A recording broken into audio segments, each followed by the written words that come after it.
Welcome my dear friends. So this is the last chapter of NCERT Geography class 6, okay, and here we are to deal with the last chapter and the topic is climate, vegetation and wildlife, okay. These three terms, these three concepts are interrelated concepts, okay, because one influence the other. But before you understand these concepts, you have to understand a more basic concept, that is weather.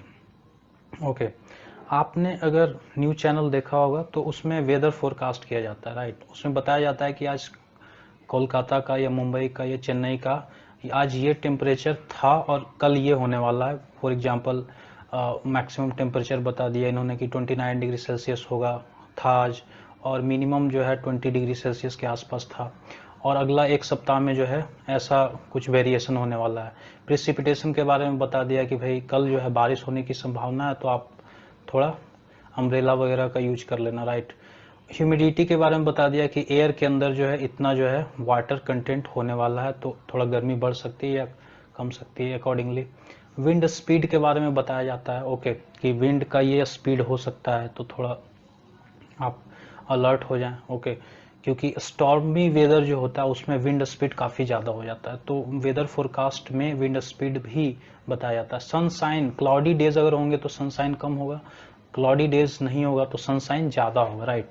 So sunshine के बारे में भी weather forecast में अगर आपने देखा होगा या न्यूज़पेपर में पढ़ा होगा, तो ये सब बातें जो है वेदर फोरकास्ट के अंदर बताया जाता है कि आज जो है ये मौसम, आज जो है ये वेदर रहा है, और वेदर के अंदर ये एलिमेंट्स के बारे में बताया जाता है। तो ये basically temperature, precipitation, humidity, wind speed, sunshine, ये सब जो है हमारे वेदर के एलिमेंट्स होते हैं, राइट।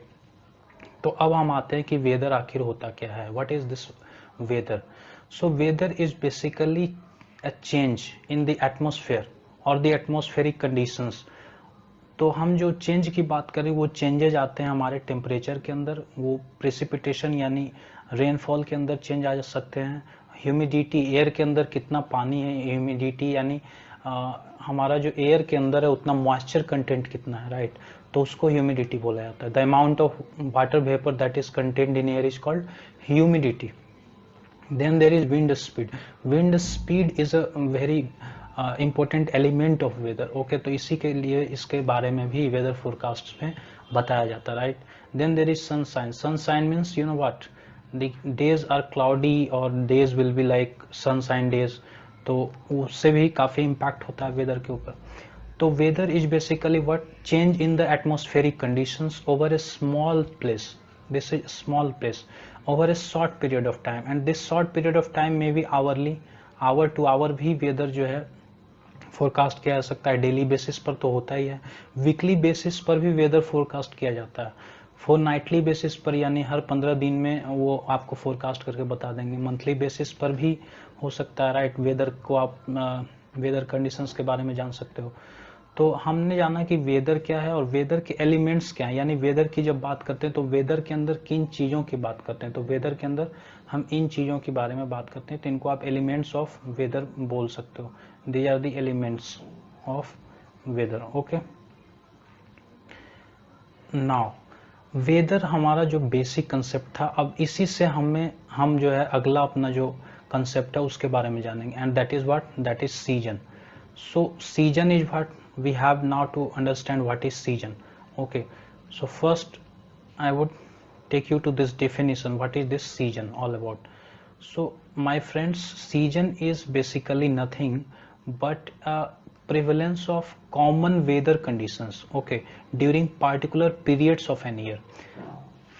आप 2 महीना या 3 महीने का अगर आप वेदर कंडीशंस देख रहे हैं कि सेम ही आ रहा है, एलिमेंट्स जो है वेदर के वो लगभग सेम ही है, एक ही तरह का रेनफॉल हो रहा है, टेम्परेचर जो है वो मैक्सिमम जो है वो वही 30-29 डिग्री के आसपास हो रहा है, या फिर आप देख रहे हैं कि प्रेसिपिटेशन या रेनफॉल की बात कर ली हमने, उसके अलावा आप देख रहे हैं सनसाइन बिल्कुल ही ओवरहेड हो रहा है। तो आप देखेंगे कि अगर ये सब elements over a period of 2 month और 3 मंथ्स कांस्टेंट हो जाएं या सेम ही हो जाएं, तो फिर वो एक सीजन का रूप ले लेता है, ओके।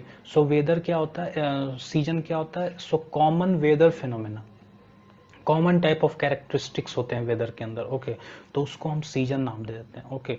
सो सीजन का हमारा बेस्ट डेफिनेशन क्या हो जाएगा, prevalence of common weather conditions over during particular periods of an year, and this particular period may be 3 months, 2 months, 4 months, 6 months, maybe also.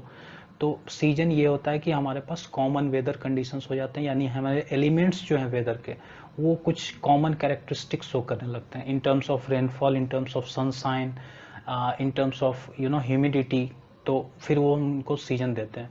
तो ये जो हमारा कॉमन वेदर कंडीशंस है इंडिया के अंदर, यानी सीजन जो है वो हमने ब्रॉडली 4 पार्ट्स में हमने डिवाइड कर रखे हैं, यानी मेनली हमारे पास 4 तरह के सीजन्स होते हैं।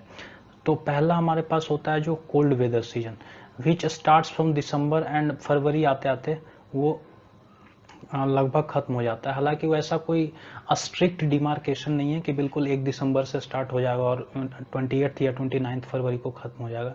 ये फ्लक्चुएशन होते रहता है, कभी कभी हमारा 15 नवंबर से ही बिल्कुल ठंड ज़्यादा पड़ने लग जाते हैं। That depends on whether condition, because ये सब चेंजेबल हैं, वैसा कोई स्ट्रिक्ट आपका ये नहीं है डिमार्केशन। ओके, बट रफली अगर आप देखेंगे ऑन एन एवरेज तो हमारा दिसंबर से फरवरी का जो महीना होता है वो ज़्यादा कड़क ठंड वाला महीना होता है। Then it is hot weather season जो हमारे पास मार्च टू मई होता है। अगेन ये कोई डिमार्केशन नहीं है कि बिल्कुल 1 मार्च से हमारा वेदर हॉट वेदर स्टार्ट हो जाएगा, बट रफली अगर हम देखेंगे तो मार्च टू मई में ही आपको ज़्यादा गर्मी झेलना पड़ता है, राइट। तो हमारा हॉट वेदर सीजन जो होता है वो इसी महीने में मार्च टू मई यानी 3 मंथ्स का हमारे पास समर सीजन होता है। देन हमारा जो सबसे इम्पोर्टेंट सीजन है वो है साउथ वेस्ट मानसून सीजन, यानी इसी मौसम में हमें बारिश झेलना पड़ता है। इसी मौसम में जो है बाहर आता है हमारे यहाँ, इसी मौसम में लगभग हर दिन बारिश होता है कुछ दिन को छोड़ के, राइट। तो इसी को बोला जाता है rainy season, right. This is the most important season for our country. और वो हम देखेंगे कि मानसून सीजन आखिर इतना इम्पोर्टेंट हमारे लिए क्यों है, राइट।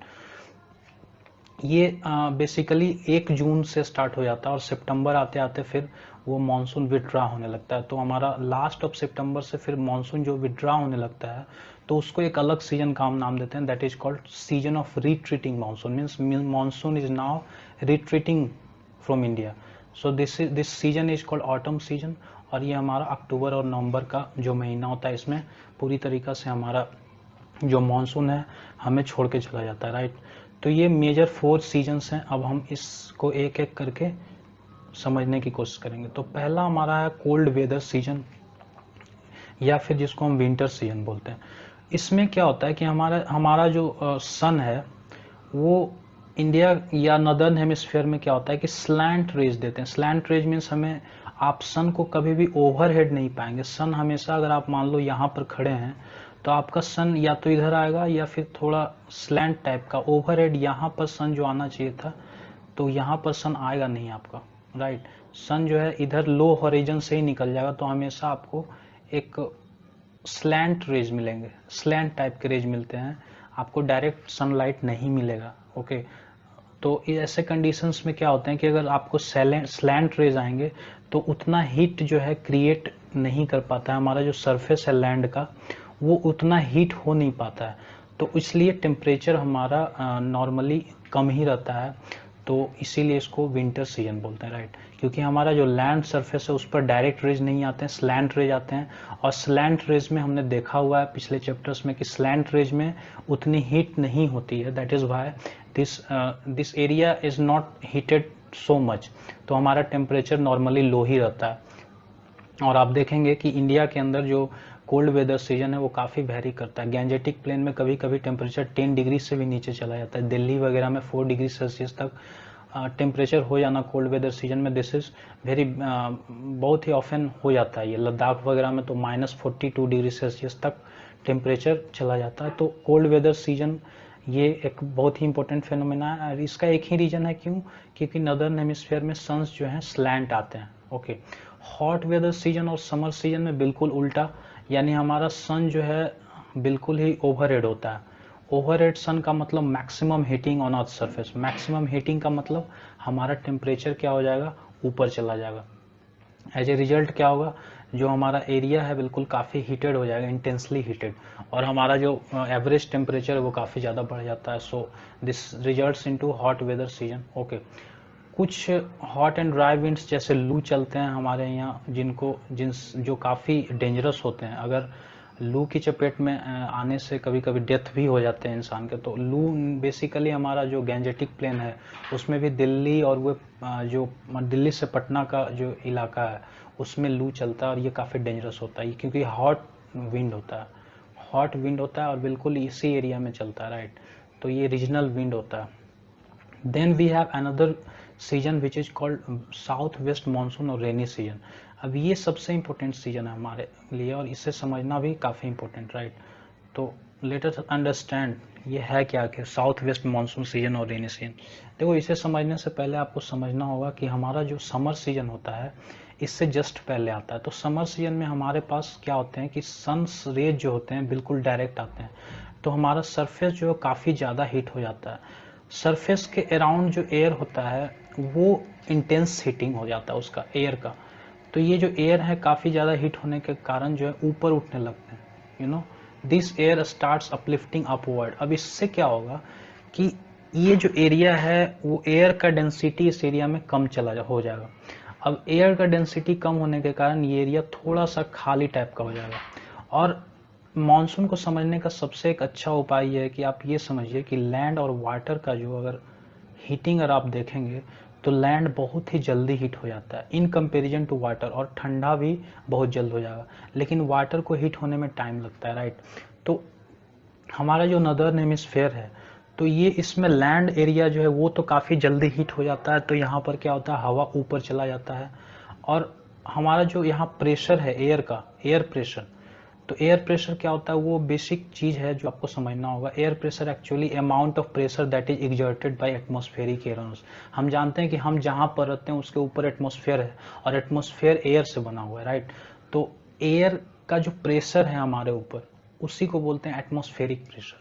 अब चूंकि ये एरिया काफ़ी इंटेंसली हीटेड हो गया, काफ़ी ज़्यादा गर्म हो गया, तो यहाँ का जो हवा है वो ऊपर उठना शुरू हो जाता है। तो ऊपर उठ के यहाँ से डाइवर्ट होना, इस एरिया से निकलने का कोशिश करता है। तो यहाँ का जो एयर का डेंसिटी है वो काफ़ी थोड़ा कम हो जाता है, इसलिए यहाँ एयर प्रेशर कम हो जाता है, इसीलिए इसको बोलते हैं लो प्रेशर एरिया। तो हमारा पूरा का पूरा जो नदर्न है, खास करके ये जो नदर्न इंडिया है ये वाला इलाका, ये लो प्रेशर एरिया हो जाता है, राइट। लेकिन हमारा जो अभी ओशियन वाटर है, ओशियन वाटर अभी उतना गर्म हुआ नहीं है, तो अभी भी इसमें ठंड है। तो यहाँ पर जो हवा सरफेस के ऊपर था वो हवा अभी भी यहाँ पर बरकरार है। तो इसके कंपेरेटिवली इसके सरफेस के ऊपर अभी भी हवा हमारा यहाँ है। तो एयर प्रेशर जो है यहाँ पर कंपेरेटिवली, चूंकि एयर डेंसिटी ज़्यादा है तो एयर प्रेशर हाई है, इसीलिए ये हाई प्रेशर एरिया है।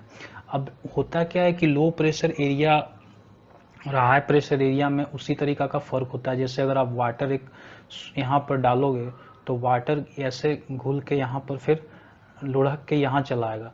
तो हाई प्रेशर एरिया और लो प्रेशर एरिया में भी वही सिचुएशन है। ये जो हाई प्रेशर एरिया ये हर हाल में इसको भरने के लिए इधर दौड़ना शुरू कर देगा। इधर भी ओशियन हमारे हैं तो इधर से भी आना शुरू हो जाएगा। इसी को बोलते हैं हम south west monsoon. So south west monsoon is basically an atmospheric एक climatic phenomena which is caused by differential heating of land and the sea. Okay, हालांकि ये काफ़ी कॉम्प्लेक्स फेनोमेना है बट इजिली आप अंडरस्टैंड कर लें, इसके लिए मैं आपको ज़्यादा कॉम्प्लेक्सिटी में नहीं ले जाऊंगा। बस ये आप समझ लो कि हमारा जो लैंड और वाटर है उसका डिफरेंशियल हीटिंग होता है। लैंड जल्दी गर्म हो जाता है, वाटर को गर्म होने में टाइम लगता है, इसलिए जो है हमारा हाई प्रेशर एरिया ओशियंस के ऊपर बन जाते हैं, अरबियन सी और वेस्ट बे ऑफ बंगाल के ऊपर, और हमारा जो नदर्न प्लेन है वो लो प्रेशर एरिया क्रिएट हो जाता है। तो हाई प्रेशर एरिया से हमारा लो प्रेशर एरिया की ओर हवाएं चलती रहती हैं, और ये हवा जो है चूंकि ओशियन से आता है तो इसमें मॉइस्चर कंटेंट बहुत ज़्यादा होता है। तो यही मॉइस्चर जब हिमालय से या फिर इधर वेस्टर्न घाट से या फिर इधर गैरो खासी जैंतिया हिल्स से टकराते हैं तो काफ़ी ज़्यादा बारिश होते हैं। बिकॉज माउंटेन के ऊपर जब चढ़ना शुरू होता है विंड तो इसका टेम्परेचर क्या होता है, कम हो जाता है। तो टेम्परेचर कम होने के कारण जो हमारा वेपर था वो एयर के अंदर वो कंडेंस होके वाटर में कन्वर्ट हो जाता है, हमारा रेनफॉल इस एरिया में होता है। तो ये जो साउथ वेस्ट मानसून आने का जो प्रोसेस है ये लगभग 4 महीने तक चलता रहता है। तो इस सीजन में हमारे पास काफ़ी ज़्यादा बारिश होते हैं। ओके, तो आप I think you have understood this phenomena of south west monsoon. इसी को रेनी सीजन बोला जाता है क्योंकि रेनफॉल काफ़ी ज़्यादा होते हैं हमारे यहाँ इस सीजन में। कुछ एरियाज जो हैं उनके अंदर रेनफॉल नहीं होता है, फॉर एग्जांपल ये जो डिजर्ट एरिया है यहाँ पर रेनफॉल नहीं होता है। यहाँ पर जो हमारा वेस्टर्न घाट है इसके ईस्ट वाला एरिया कर्नाटक और महाराष्ट्र का एरिया, यहाँ रेनफॉल नहीं होगा। तमिलनाडु के आसपास का जो एरिया है यहाँ पर रेनफॉल नहीं होता है। तो ये सब रेन शैडो जोन में आ जाते हैं ऑफ कोर्स, तो यहाँ पर रेनी सीजन नहीं होता, राइट।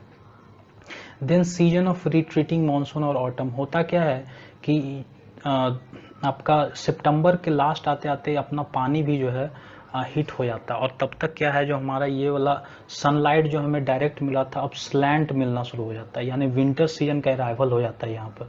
तो हमारा धरती उतना गर्म होता नहीं, तो हवा जो भी सरफेस के ऊपर है वहाँ बना रहता है, राइट। लेकिन तब तक क्या होता है कि हमारा जो ओशियनिक वाटर है वो काफ़ी गर्म हो चुका है ऑलरेडी, तो यहाँ से अब लो प्रेशर एरिया क्रिएट होना शुरू हो जाता है यहाँ पर। और यहाँ पर चूंकि विंड का कन्वर्जेंस बहुत ज़्यादा हो चुका है अरबियन सी और साउथ वेस्ट मानसून के कारण, तो हमारा जो पूरी तरीका से यहाँ हाई प्रेशर एरिया क्रिएट हो चुका है, तो अब विंड हमारा वापस निकलना शुरू हो जाता है।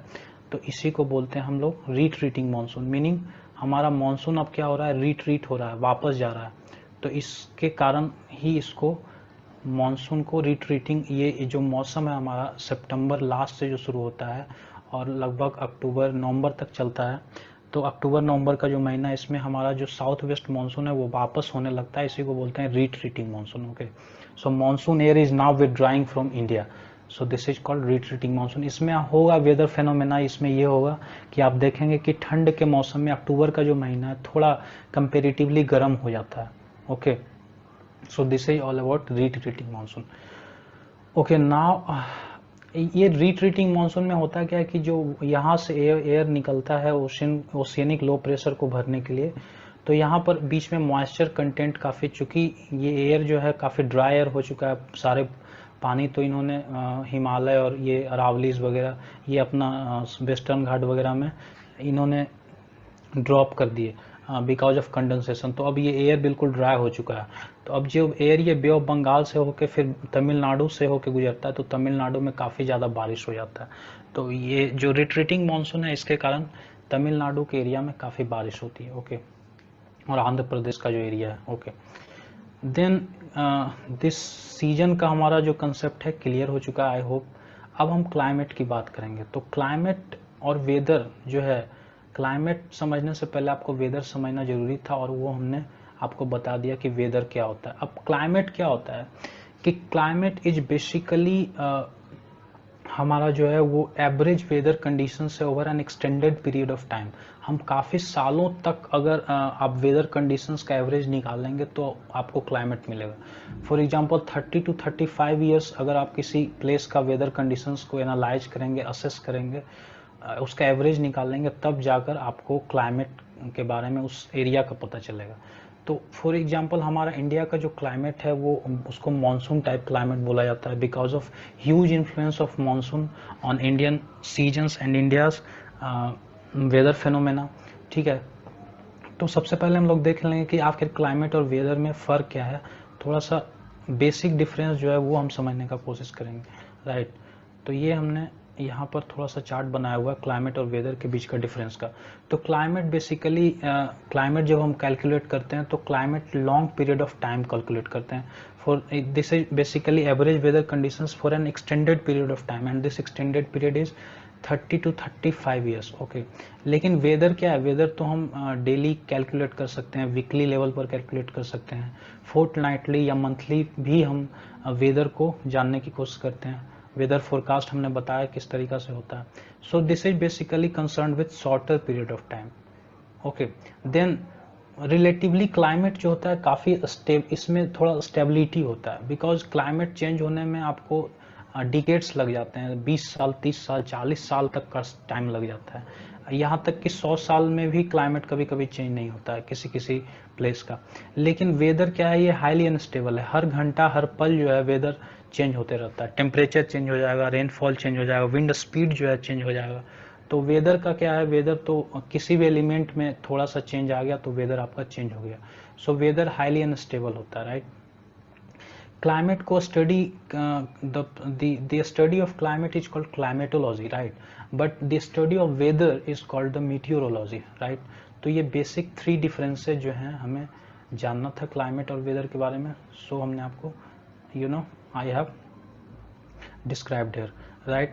Now what are the factors that affect the climate of a place? This is something you must know, because India के क्लाइमेट के बारे में हमें जानना है तो हमें पता होना चाहिए कि इंडिया के क्लाइमेट्स को आखिर कौन से ऐसे फैक्टर्स है जो उनको इन्फ्लुएंस करते हैं। सबसे पहला फैक्टर अपने पास है लोकेशन। किसी भी प्लेस का लोकेशन जो है उसका क्लाइमेट को काफ़ी ज़्यादा इन्फ्लुएंस करता है। फॉर एग्जांपल इंडिया का क्लाइमेट की बात कर लें तो इंडिया का क्लाइमेट, इसका लोकेशन जो ट्रॉपिक ऑफ कैंसर इसके बीच से जाता है, सो इसके कारण इंडिया का क्लाइमेट काफ़ी ज़्यादा इन्फ्लुएंस्ड होता है, क्योंकि जो ट्रॉपिक ऑफ कैंसर का इलाका है, जो एरिया है, इसमें समर सीजन में डायरेक्ट सनलाइट आते हैं और पूरा का पूरा मैंने आपको बता दिया कि किस तरीक़ा से लो प्रेशर एरिया क्रिएट होना और फिर इंटेंस हीटिंग होना लैंड सरफेस का, सब वो इसी कारण से होता है क्योंकि हम ट्रॉपिक ऑफ कैंसर हमारे बीच से गुजरता है। तो पूरा का पूरा ये जो एरिया है ये इंटेंसली हिट हो जाता है। तो लोकेशन एक बहुत बड़ा फैक्टर है इसके लिए। एल्टीट्यूड भी बहुत बड़ा इंपॉर्टेंट फैक्टर है। फॉर एग्जांपल अगर कोई माउंटेनियस रीजन में कोई प्लेस है बसा हुआ तो वहाँ पर टेम्परेचर कम होगा ऑब्वियसली। सो बाकी प्लेन एरिया के कंपैरिजन में यहाँ पर नॉर्मली टेम्परेचर कम होगा तो क्लाइमेट यहाँ का थोड़ा ठंड होगा, राइट। डिस्टेंस फ्रॉम द सी काफ़ी इंपॉर्टेंट है, क्योंकि अगर आप कलकत्ता या फिर मुंबई या फिर आप चेन्नई की बात करेंगे तो यहाँ पर मॉडरेटिंग इन्फ्लुएंस होता है सी का। थोड़ा सा भी अगर गर्मी बढ़ गई है लैंड के ऊपर तो फिर सी ब्रीज आके फिर उसको रेनफॉल वगैरह करवा के उसको मैनेज कर देता है। तो उतना ज़्यादा हम जो बेसिकली जो विंटर सीजन की बात करते हैं वो तो साउथ इंडिया में विंटर सीजन तो है नहीं। This is because of this moderating influence of sea ocean, okay. So distance from the sea is a very important factor, okay, क्योंकि आप पूरा साउथ इंडिया में आप देखेंगे ये वाला जो अपना एरिया है, ये जो अपना साउथ इंडिया वाला एरिया है ये काफ़ी ज़्यादा इन्फ्लुएंस्ड है ओशियन से। यहाँ पर आपको ठंड नहीं मिलेगा, खास करके ये जो एरिया है जो कोस्टल रीजन से, यहाँ ठंड आपको नहीं मिलेगी। You can not find people wearing sweaters and all those things because यहाँ ठंड है ही नहीं, because of this moderating influence of the oceans, okay. Relief यानी माउंटेन्स हिल्स वगैरह कितने हैं, तो माउंटेन्स के कारण भी आपको बहुत ज़्यादा क्लाइमेट के ऊपर इम्पैक्ट पड़ता है। आपको एग्जांपल मैं बता देता हूँ। फॉर एग्जांपल ये जो अपना जो ये हिमालय है इसके कारण हमें काफ़ी ज़्यादा बारिश हो जाता है। अगर ये हिमालय नहीं होता तो शायद यहाँ बारिश हो ही नहीं पाता, बिकॉज हिमालय के कारण क्या होता है कि हमारा जो साउथ वेस्ट मानसून का जो मॉइस्चर है वो जब हिमालय की ओर चढ़ना शुरू होता है, क्लाइंब करना शुरू होता है, तो इसका टेम्परेचर काफ़ी कम हो जाता है और ये हवा क्या होता है, इस हवा के अंदर जो मॉइस्चर है जो वेपर फॉर्म में है वो कंडेंस होकर वाटर फॉर्म में हमारा रेनफॉल की ओर ये हो जाता है। अब ये जो एरिया है इंडियाज़ ग्रेट डिजर्ट, ये एरिया आखिर डिजर्ट क्यों है, बिकॉज यहाँ पर कोई रिलीफ नहीं है। काश अगर यहाँ पर कोई माउंटेन इस तरह से होता तो हमारा साउथ वेस्ट मानसून जो है ऐसे इससे स्ट्राइक करता और यहाँ पर काफ़ी भारी रेनफॉल हो सकता था, यहाँ पर एवरग्रीन फॉरेस्ट हो सकता था, बट यहाँ पर एक बूंद पानी भी साल भर में नहीं होता। तो रिलीफ के कारण काफ़ी ज़्यादा फर्क पड़ता है। हम देखेंगे मानसिंह राम का एग्जाम्पल और उसके बाद कॉन्ट्राडिक्ट करेंगे हमारा जैसलमेर में इतना ज़्यादा कॉन्ट्राडिक्शन क्यों। तो स्टार्ट करते हैं। The climate of place is affected by of course this altitude, location, distance from the sea and the relief. आप देखो कि कितना रीजनल डिफरेंस है क्लाइमेट ऑफ इंडिया के अंदर। आप देखेंगे ये जो हमारा मानसिंह राम है, मेघालय के अंदर एक छोटा सा गांव है जिसका नाम है मानसिंह राम, ओके। आप you might have heard about Mawsynram. This is the world's wettest place, okay, this is the world's wettest place, यानी दुनिया में सबसे ज़्यादा बारिश यहीं पर होता है, राइट, मानसिंह राम में। एक छोटा सा गांव है मेघालय के अंदर मानसिंह राम। ये मानसिंह राम की खासियत ये है कि ये गैरो हिल्स हैं, ये है खासी हिल्स और ये जैंतिया हिल्स है। ये अपना मानसिंह राम जो है वो गैरो हिल्स के ऊपर है, राइट, गैरो हिल्स के ऊपर। इसका 1500 meter above the sea level, हमारा सी लेवल से 1500 मीटर ऊंचाई पर ये मानसिंह राम का नाम का गांव है जो हमारा मेघालय में। अब ये जो एरिया है ओके गैरो खासी, ये खासी हिल्स के ऊपर है। तो देन साउथ वेस्ट मानसून जब हमारे या ये मानसिंह राम में आता है तो एक तरह से होता क्या है कि ये मानसिंह राम का जो इलाका है इसमें ट्रैप हो जाता है, इससे हवा निकल ही नहीं पाता, राइट। तो जितना भी मॉइस्चर है इसी एरिया में हवा को ये करना पड़ता है, उसको रेनफॉल के रूप में कन्वर्ट हो जाता है पूरी तरीक़ा से। सो 4 महीने तक लगातार यहाँ बारिश होते ही रहता है, ऑलमोस्ट एवरी टाइम। तो क्योंकि यहाँ पर एयर बिल्कुल ही ट्रैप हो जाता है गैरो खासी जैंतिया हिल्स के बीच में, और मानसिंगराम बिल्कुल बीचों बीच है, तो यहाँ से हवा निकल नहीं पाता है। तो जितना मॉइस्चर होता है साउथ वेस्ट मानसून विंड के अंदर, सारा का सारा मॉइस्चर यहीं पर रेनफॉल के अंदर कन्वर्ट हो जाता है। सो इस एरिया के अंदर आप देखेंगे एनुअल रेनफॉल अगर आप देखेंगे तो 1140 सेंटीमीटर है, which is highest in the world annual rainfall के टर्म्स में। इंडिया का अगर आप एनुअल रेनफॉल से कंपेरिजन करेंगे तो इंडिया का एनुअल रेनफॉल मात्र 118 सेंटीमीटर है, वहीं मानसिंगराम का एनुअल रेनफॉल 1140 सेंटीमीटर है। So this is mainly because of this relief feature. ये वाला एरिया जो है जैसलमेर बीकानेर का जो एरिया है, ये द ग्रेट इंडियन डिजर्ट का एरिया, यहाँ पर डिजर्ट है बिल्कुल। और आपको पता होगा कि अगर आपको पता होगा जो अरावली हिल्स से ऐसे जाता है तो हमारा जो विंड आता है वो इस अरावली हिल्स के पैरेलल चला जाता है, इसमें टकराता ही नहीं है। अगर यहाँ पर हमारा अरावली हिल्स कुछ मान लो ऐसे होता तो ये एरिया में भी मैक्सिमम रेनफॉल होता और ये यहाँ फॉरेस्ट होता, बट ऐसा है नहीं, रिलीफ है नहीं, और है भी तो पैरेलल है, इसलिए हमारा यहाँ पर कभी कभी साल में एक बूंद भी पानी नहीं होता, right. So this is the great contradiction, and this contradiction is because of relief। हमारे हिल्स हैं यहाँ नहीं है, तो इसके कारण हमारा इतना बड़ा कॉन्ट्राडिक्शन है क्लाइमेट के अंदर, ये इन दो प्लेसेज के अंदर। ओके, अब हमारा क्लाइमेट का हो गया, क्लाइमेट हमारा यहाँ पर हो जाता है खत्म। नेक्स्ट हमारा जो टॉपिक है वो है natural vegetation. So natural vegetation जानने से पहले आपको ये समझना होगा what is this vegetation all about. तो वेजिटेशन की अगर आप बात करेंगे तो वेजिटेशन बेसिकली आप जो बागवानी करते हैं घर के अंदर, घर के बाहर हल्का फुल्का छोटा मोटा गार्डन के अंदर, उसमें आप क्या करते हो, उसमें आप डेली वाटरिंग करते हो, उसमें आप थोड़ा सा इंसेक्टिसाइड, पेस्टिसाइड, विडिसाइड वगैरह उसमें आप छिड़कते हो, या फिर आप जो क्रॉप उगाते हो चाहे वो पैडी हो, पैडी का क्रॉप्स हो, या फिर आप व्हीट का कल्टीवेशन कर रहे हो, तो उसमें आप रेगुलरली आप उसमें इन्वॉल्व होते हो, आप उसमें वाटरिंग करते हो, इरिगेशन करते हो, उसमें आप इंसेक्टिसाइड, विडिसाइड वगैरह आप छिड़कते हो ताकि पेस्ट का अटैक ना हो। सो पूरी तरीका से आपने इसको कंट्रोल किया हुआ है। So this is vegetation.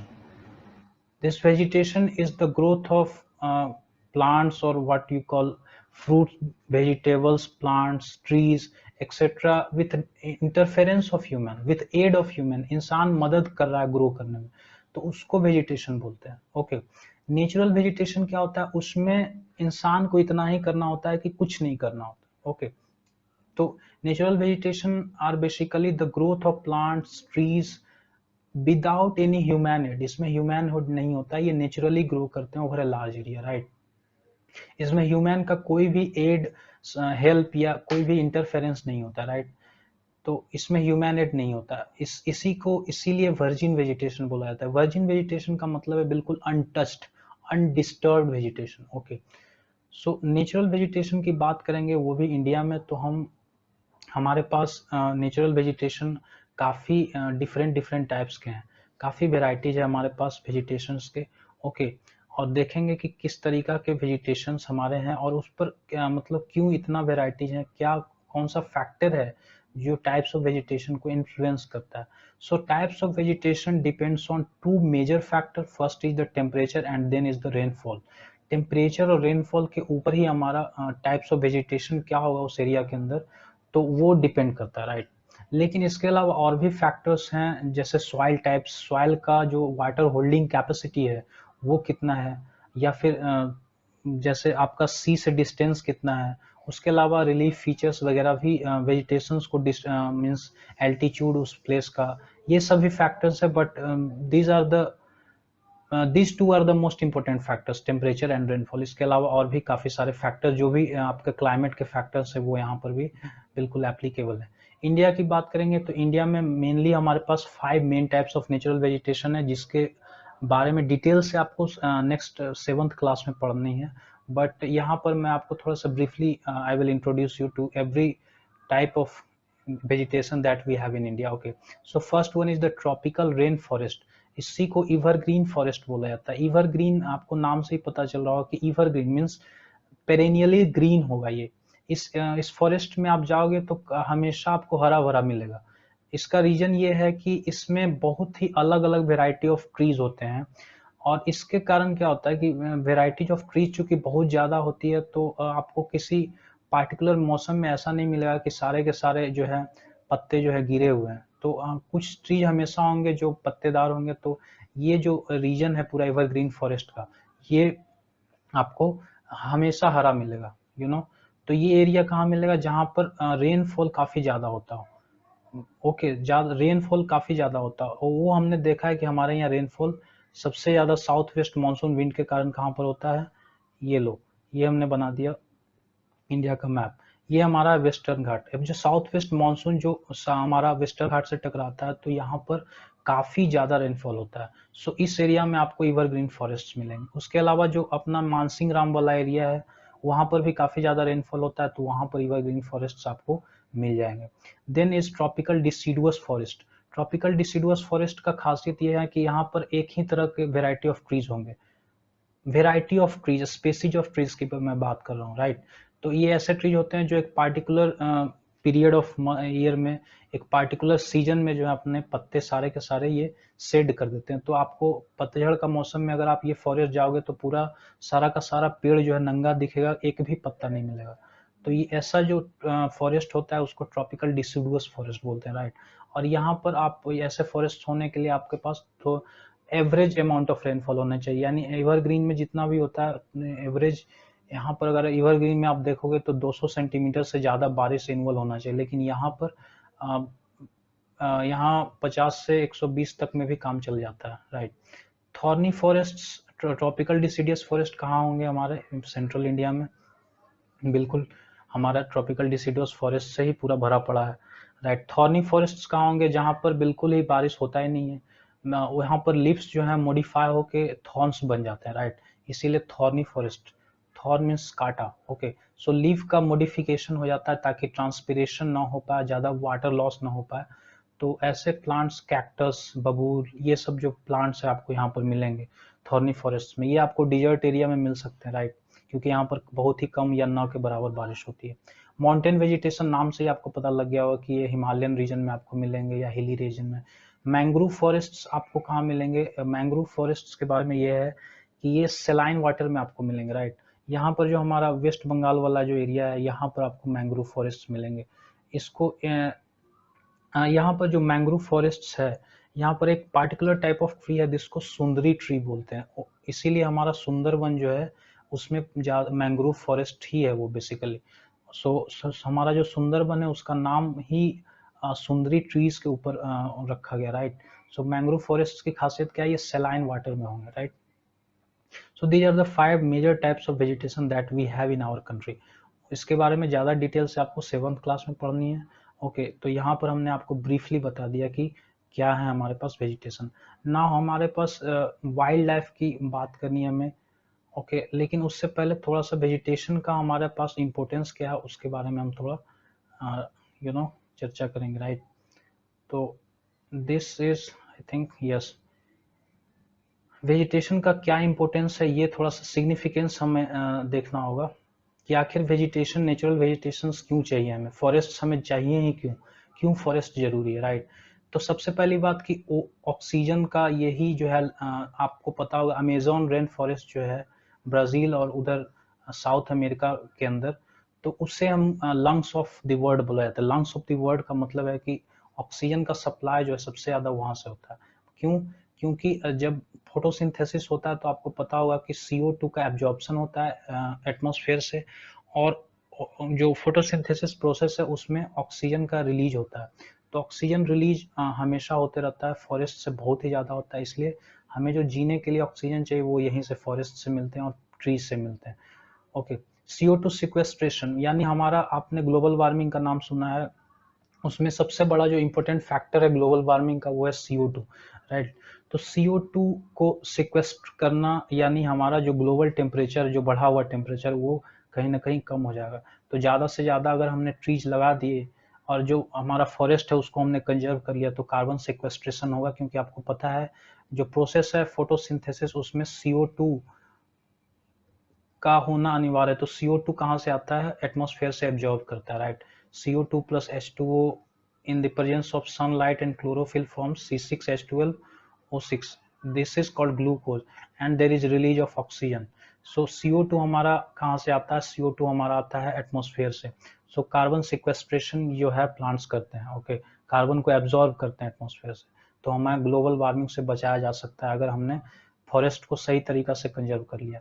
Soil erosion क्या होता है? सॉइल इरोजन से बचाते हैं हमें फॉरेस्ट, क्योंकि फॉरेस्ट के जो ट्रीज होते हैं वो क्या करते हैं कि वेजिटेशंस जो भी होते हैं हमारे, वो वेजिटेशंस जो के रूट्स जो होते हैं वो हमारे जो सॉइल्स हैं उनको पकड़ के रखते हैं. बारिश हुआ भी तो सॉइल उतना लूज नहीं होता है, कंसोलिडेटेड वे में रूट्स के साथ चिपका हुआ होता है, इसलिए सॉइल इरोजन होता नहीं है. तो हमारा कल्टीवेशन जो है, ग्रोथ जो है, प्रोडक्शन जो है, क्योंकि सॉइल इरोजन नहीं होता है तो सॉइल का जो फर्टिलिटी है वो बना रहता है, तो हमारे प्रोडक्शन में कोई फर्क नहीं पड़ता है. तो इसलिए भी हमें फॉरेस्ट चाहिए. मेडिसिनल प्लांट्स बहुत सारे, हमारा जो आयुर्वेद है, पूरा आयुर्वेद सिस्टम ही मेडिसिनल प्लांट्स के ऊपर है, राइट.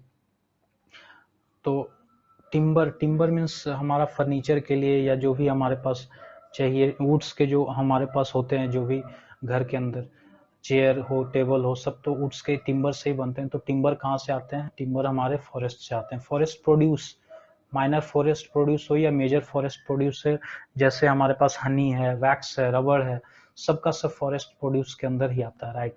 तो इसीलिए हमें फॉरेस्ट का काफी सिग्निफिकेंस है हमारे लाइफ में. Okay, then we have another topic here which is called wild life, right. तो वाइल्ड लाइफ के बारे में हमें जानना है, वाइल्ड लाइफ होता क्या है. So the life that exists in wild is called wild life. ये तो बताने की आवश्यकता ही नहीं है. Wild life is life that exists in wild, यानी जंगल में जो होते हैं, लाइफ एग्जिस्ट करते हैं, उसको हम वाइल्ड लाइफ बोलते हैं. इंडिया के अंदर अगर आप देखेंगे तो हमारे पास large variety of wildlife है, बहुत huge diversity. In fact India has one of the largest diversity of species in the world. और ये जब हम स्पेसीज की बात कर रहे हैं तो हम प्लांट्स की भी बात कर रहे हैं, यानी फ्लोरा की भी बात कर रहे हैं, और फौना की बात कर रहे हैं. हमारे पास varieties of animals and plants दुनिया में अगर आप देखेंगे तो वन ऑफ द लार्जेस्ट हमारे पास है. और इसके पीछे रीजन क्या है कि हमारे पास क्लाइमेटिक वेरिएशंस काफ़ी ज़्यादा हैं.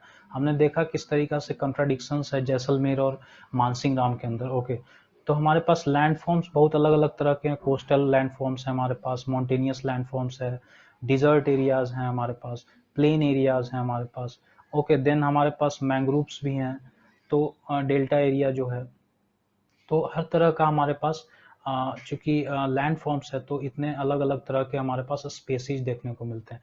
कुछ काफ़ी ज़्यादा जो फेमस स्पेसीज हैं इंडिया का, पिक्यूलियर खास जो इंडिया को बनाता है, तो कुछ वाइल्ड लाइफ की हम चर्चा यहाँ पर करेंगे. For example tiger. Tiger India का नेशनल एनिमल है, और 2018 में जो सेंसस हुआ था, टाइगर का जो गणना हुआ था, काउंटिंग हुआ था, उसमें 2967 टाइगर्स हमारे पास हैं. ओके, और दुनिया में जितने भी टाइगर्स हैं उनके 75% पॉपुलेशन इंडिया के अंदर है टाइगर का. So tiger is a very significant, national symbol है इंडिया का, राइट.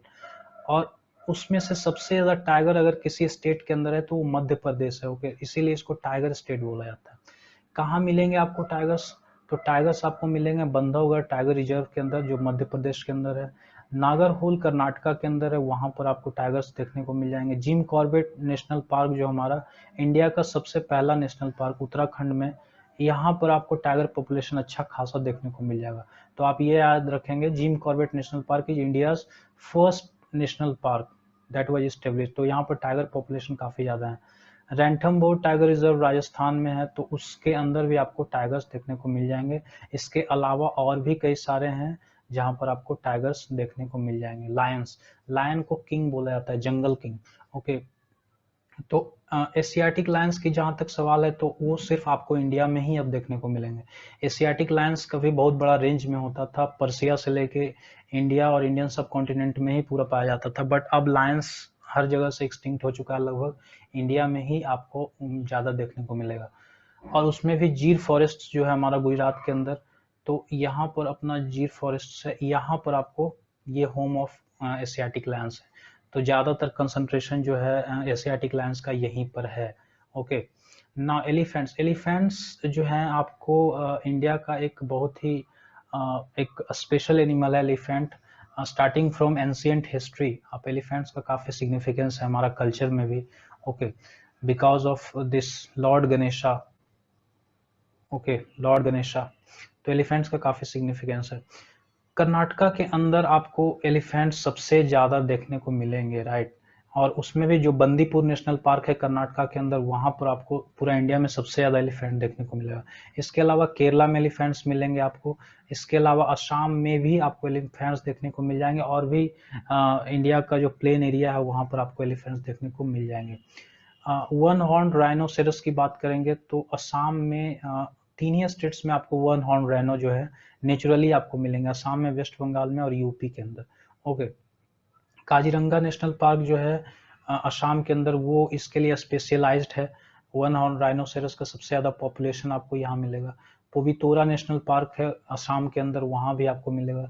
उसके अलावा जल्दापाड़ा नेशनल पार्क है वेस्ट बंगाल के अंदर, यहाँ भी आपको वन हॉर्न राइनोसेरस देखने को मिल जाएंगे। ओके, ना कुछ बर्ड लाइफ की बात करते हैं तो बर्ड लाइफ हमारे पास जो है उसमें पीकॉक जो है हमारा नेशनल एनिमल है, और बर्ड्स के प्रोटेक्शन के लिए हमने कुछ सेंचुरीज बनाए हुए हैं, राइट। तो इन सेंचुरीज में जो मोस्ट सिग्निफिकेंट है वो पुलिकट बर्ड सेंचुरी, बिल्कुल आंध्र प्रदेश और तमिलनाडु के बॉर्डर पर। तो पुलिकट बर्ड सेंचुरी आप जरूर याद रखेंगे। Then Bharatpur bird sanctuary Rajasthan, ये बेसिकली बर्ड्स के कुछ स्पेसीज को प्रोटेक्ट करने के लिए हमने बनाए हुए हैं, राइट।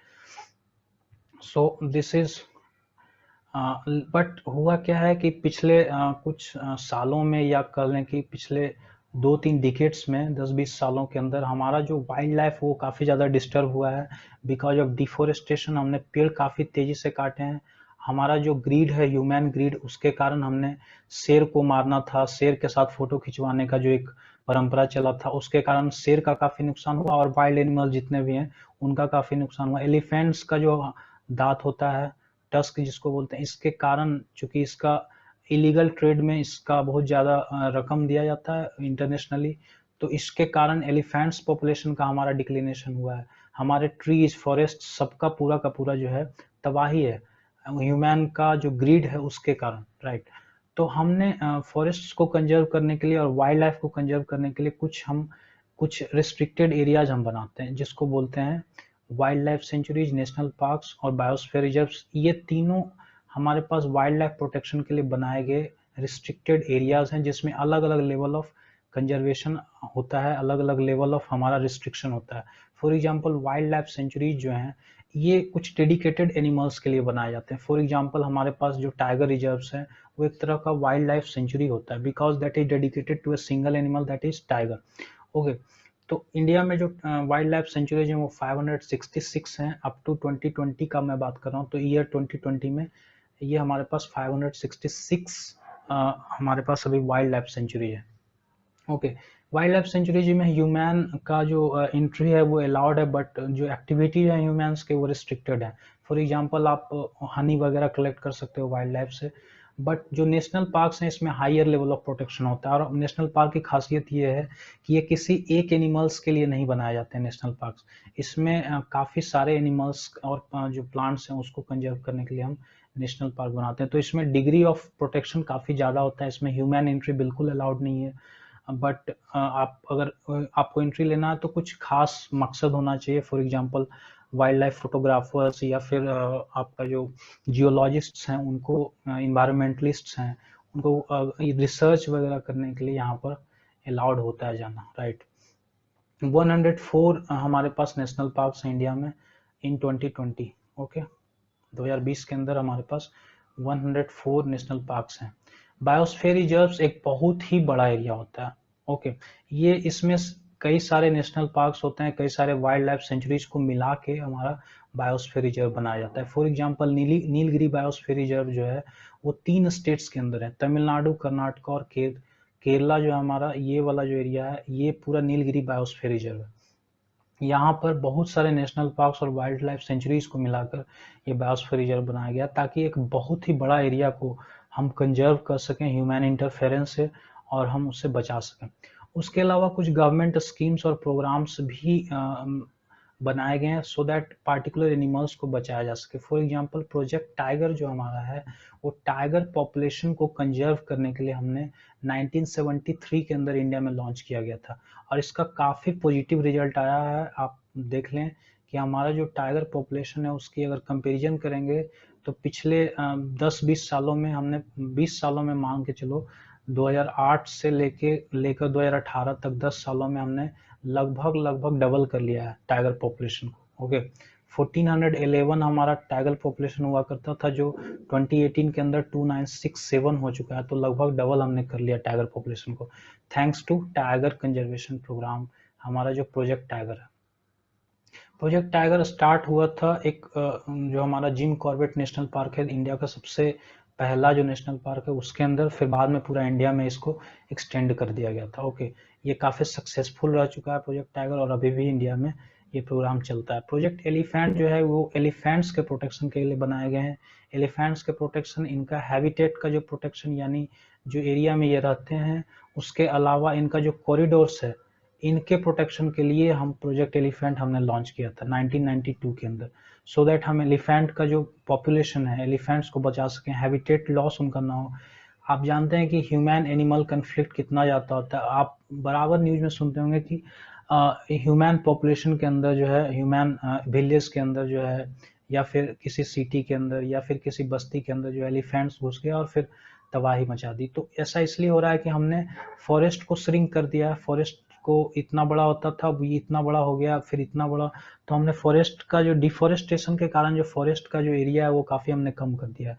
तो एलिफेंट्स का जो रहने का जो जगह था, ये सब ऐसे कुछ एनिमल्स हैं जिनको बड़ा एरिया चाहिए होता है रहने के लिए, लेकिन अगर आप इनके एरिया को इंक्रोच करेंगे बिकॉज ऑफ एग्रीकल्चर और ह्यूमन सेटलमेंट, तो ये आपके एरियाज में तो घुसेंगे ही।